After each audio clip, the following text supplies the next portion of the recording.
county, and I drive the main road, searching in the sun for another. This memorial came to be because a group of Vietnam veterans, after about 20 years after Vietnam in the early 80s, decided that there had to be a state memorial to memorialize the folks from our war. And so we started basically with the tin cup and an idea. And so it materialized, and fortunately right toward the end, when we were owed Helm and owed everybody else, we got a very generous donation at the end which helped us finish off.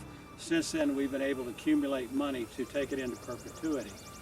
On this stone is engraved 1962, the beginning of U.S. involvement in Vietnam. And if you follow that all the way around to this stone, at the end of this stone, you will see the inscription of 1975. So it's those group of years that Helm designed into this monument. Now we had 1,103 Kentuckians who were killed in Vietnam. So this group of veterans says we need a memorial. So we had a juried competition, and all the entries were numbered. No one knew who they were. And when Helm presented this design, everybody was just blown away. But his design is very simple, as I tell the school kids. He imagined or wondered if he could take the names of those who died and put them on a plaza like you see before you, and then create a sundial in such a way that on the anniversary of their death, the tip of the gnomon, or the shadow stick I call it with the kids, would pass through their name and their name only, giving them an individual Memorial Day in perpetuity.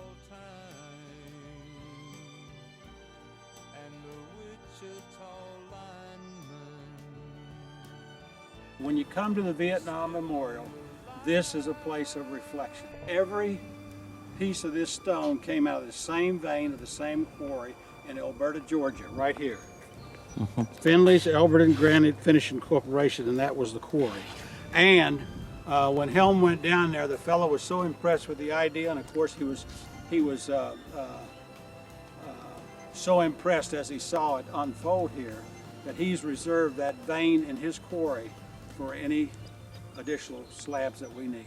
And in order to create a sundial, you do that by knowing your latitude and longitude. And here's where I get the high schoolers really interested, because they'll have an iPhone and I'll say, okay, tell me where we are. And they'll punch into Google and they'll tell you you're at 38 degrees, 59 minutes, and 10 seconds. And that's the key to creating a sundial.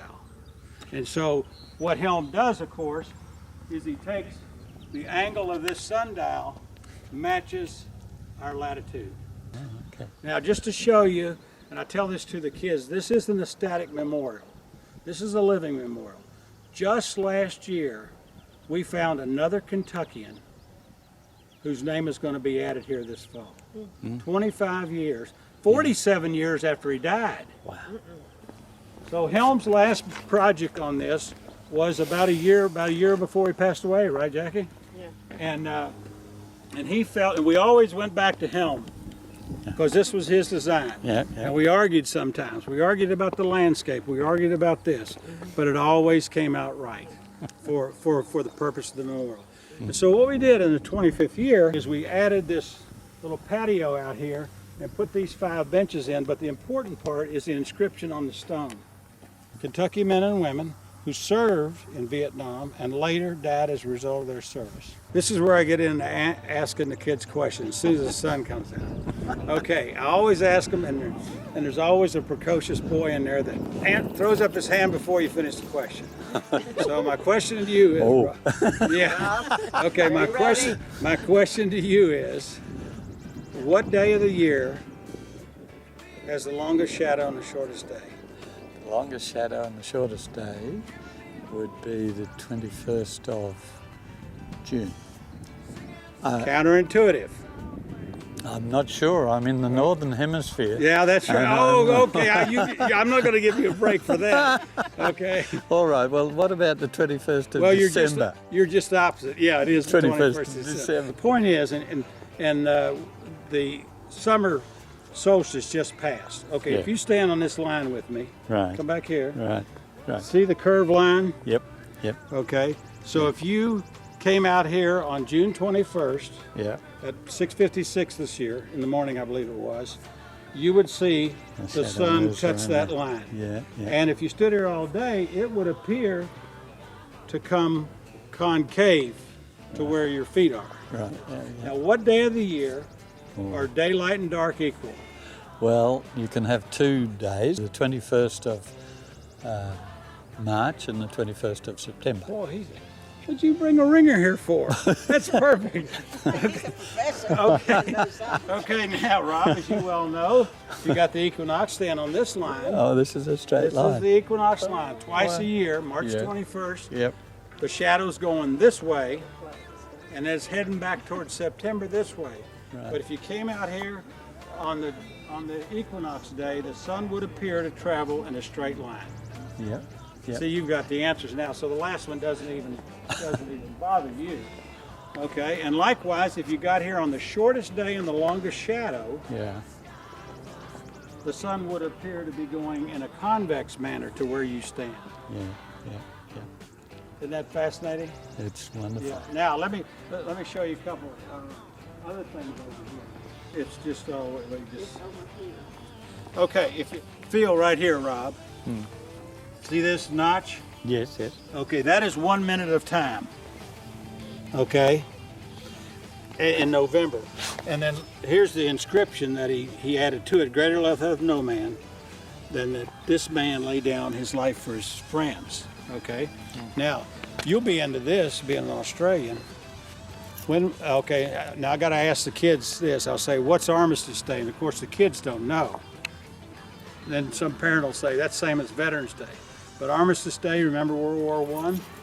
Is that 11 November? Yes. If you come out here, 11th of the 11th if of the you 11th. come out here on the 11th month of the 11th day, at the 11th hour, at the 11th minute, past the hour, Yeah. the sun will go through there in 1 minute. Okay. I must always remember to be here. I try to. Yeah. I don't. That's my favorite part of the whole thing. The kids always ask me, do I know anybody on here? And of course, we'll see. I'm like Jackie. I've been here 1,000 times and still have to look for it. March 67. Oh, here we go. Here we go, right here. This fellow right here, Frank B. Dunford. He was in my platoon, and he was killed on the 22nd of October in 1967. And of course, Jackie's heard me say this, but like Helm, I've never been up here when there wasn't someone here when I got here or someone before I left. And I was up here one day, it was October 22nd. I came by to take a picture for our buddies of the shadow moving through Frank's name. And what it does here is it hits right at the top of his name and moves through, just like this. And so on a sunny day, it would pass through like that. Okay? So one day I was here on the day of that, and there was a couple standing here, man and wife, and then her sister. And I gave them a little spiel about the thing, and I said, "Do y'all come here often?" She says, "Yes, we come here every year on this day." And it said our son's name is on here, and it happened to be the same day Eugene Naylor below him. Oh, my goodness. And it turns out, you look for, if you're superstitious, he and I share the same birthday, Bastille Day.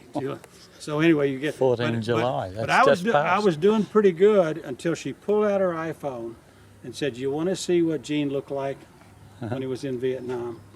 Oh. And I saw an 18-year-old boy, Oh. their son, Oh. and things like That that. makes me shiver. Oh. Yeah. About the 18th year, Helm was entertaining a group of school kids here.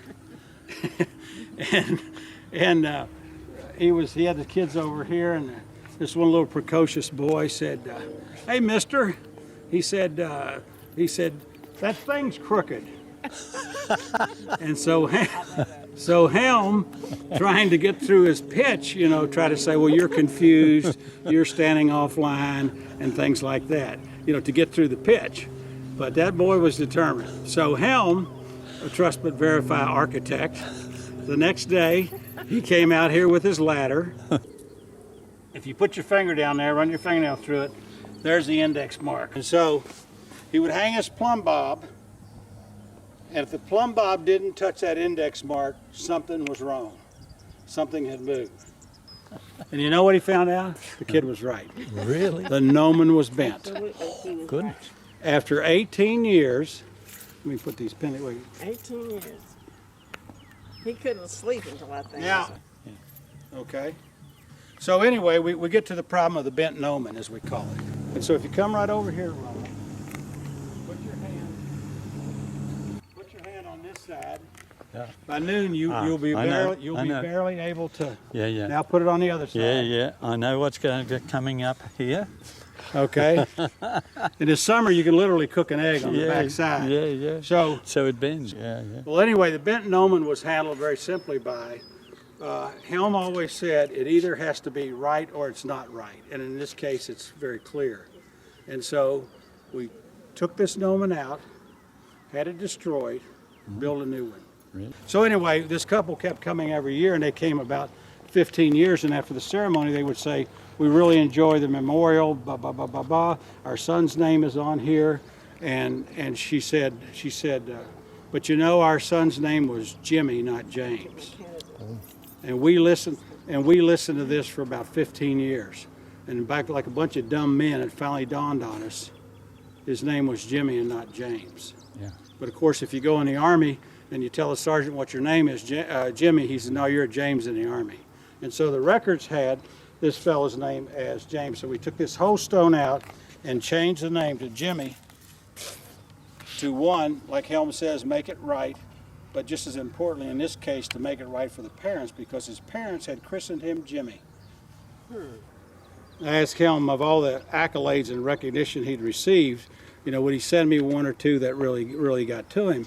And of course he sent me this one from the sister of, matter of fact, his right out there at the end, his wreath that she puts on here every year with his picture. Yeah, there you go. She said, "Mr. Roberts, I was there on the day and time my brother died, and I cannot tell you how moved I was when the shadow pointed to his name and his name only.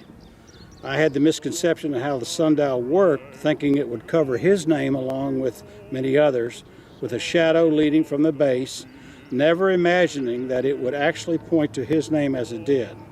My day wouldn't be complete without thanking you for helping to provide such a memorial to all the men and women whose names appear there."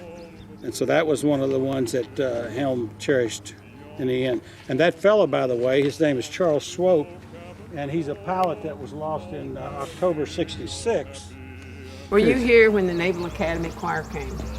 I can't remember this many Well, of these. Yeah. he said that they drove up and they all marched in, And what happened, there was a man here who found, I don't know whether it was his brother, it was somebody, and he was totally lost it. He was weeping, and so the man just came to attention.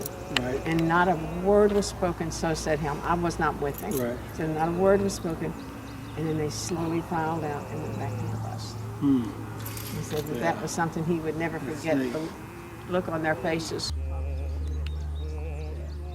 Let's get a picture of them here, because he's from Australia. Okay, I'd love Okay. to. And This is Jackie Roberts, Helm's wife, the person that that's designed it. Yeah. what I just heard, and, Yeah. and this is one of the most, probably one of the most moving and historic. I mean, everything about it is something special. I really appreciate it. Yeah, get it while the sun's out. And the back will have to bend wherever the darky may go. Okay, now Rob, the other thing he did here, not only made a beautiful circle to create the sundial, but regardless of your religion or your faith, most cultures, every culture in the world, believes in the cycle of life. He chose the verses out of Ecclesiastes. Yes. Time to be born, a time to die, and so forth. The cycle of life. No one can escape those. A time to plant and a time to pluck up that which is planted. Okay? And so those very calmly kind of help people that visit here read those and reflect, and puts them wherever they are in their own lives. A time to cast away stones and a time to gather stones together. A time to embrace and a time to refrain from embracing. A time to get and a time to lose. Kentucky home, for the old Kentucky home. A time